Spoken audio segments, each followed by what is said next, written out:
Now, we're here today for teen drug driving. Is that an issue? It definitely is an issue. We don't have a good handle yet on exactly how big an issue, but there's certainly enough evidence to say that there are teens driving impaired by drugs.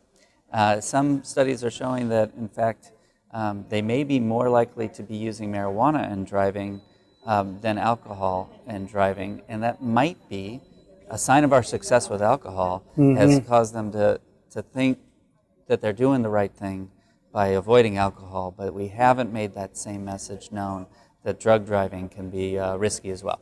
Well, so yeah, over the past several decades now, we've been able to really get strong messages out to the teens and adults that alcohol and driving don't mix. But it sounds like what you're saying is we've come up short on drugs other than alcohol. Right, we haven't actually specifically told young people. Well, I shouldn't say we haven't. There has been messaging. It's usually been sort of an add-on, you know, don't drink and drive, and and you shouldn't do other stuff too. But to be really specific about what the risks are, that there is enforcement out there that is targeting drug driving, and that it can cause crashes as well. You mentioned there earlier a moment ago about marijuana and it not being seen as a concern by some. Is marijuana, does it impair people, and is it a concern when you're driving and haven't used marijuana? It absolutely does impair people. That's been shown both in the laboratory using simulation studies and also on field experiments in which people are looking at the driving behaviors and the crash risks. Now, exactly how big a risk, science still needs to, we need to come to terms with what the increased risk actually is, but there is an increased chance of crash, and it definitely does impair.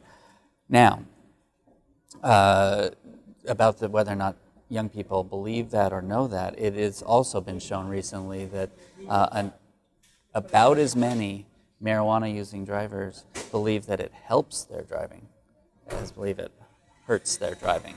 And that's actually something you would have heard a long time ago with alcohol as well. So that was the perception back then? Yeah. People would say, no, it relaxes me, and I'm fine. I can, I'll have coffee, or I'll do things you can do to avoid the negative parts of alcohol, or just believing that you can hold your liquor was enough to say, I'm going to go ahead and drink and drive. We really have to start moving away from that with marijuana. Yes, it's true that the profile of impairments is different for marijuana than it is for alcohol. There's no question about that. They're right when they say marijuana impaired drivers might actually drive slower.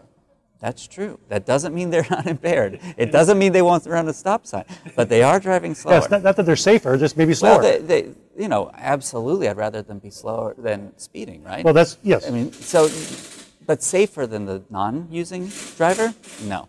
They are impaired, and they are more likely to be in a crash. So for today's summit, what's the message for the teens that are here, that are listening, and for the parents that are out there with their teens?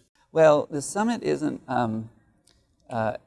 going to come up with the slogan for them at this moment. That's going to come in a little bit. There will be a campaign, but what they can see is there's a whole lot of people at the table who are focusing on this issue. They're focusing on it for good reason. It's because it's causing crashes and costing lives. And so we are going to be taking it seriously. We are going to be working on enforcement techniques, on making sure people understand the risks, on giving them the alternatives necessary to avoid using medications, marijuana, other illicit drugs, whatever it is, so that they're not mixing those two things, drugs and driving. They've got to separate them the way they've been successfully separating them from alcohol and driving. So we're taking it seriously. A lot of people are taking it seriously, and there will be more to come. And I know one of the things I heard you also mention earlier, the one concern, though, too, is that with prescription medication, it's prescribed medication. They may need it. They may need it for some condition. How do we handle that kind of situation? Well, you absolutely can't say don't take it, right? Because if a doctor's telling you to take it, who am I to say that you should, right? But that doctor maybe needs to be telling them about how their driving has to change if they're on that medicine. It isn't an excuse to put the public at risk because of your medication. alternatives will need to be made available if this is something that really should be restricting your driving. And so we got the prescription, but then the illicit drugs, that's an easy one to say. It is easier, and a lot of especially for young people, there is a lot of use of prescription medicines without the medical reason. That's something that we need to solve as well. So as that issue has been rising over the years, its interaction with driving is also present. So it sounds like what I'm hearing from you is a big factor right now is to really, again, just like it did many years ago, many decades ago, is start the awareness campaign and really push this to educate the public. Yeah, we got to mobilize all the different resources. There's a lot of players who have to come together to be as successful with drug driving as we have been with drunk driving.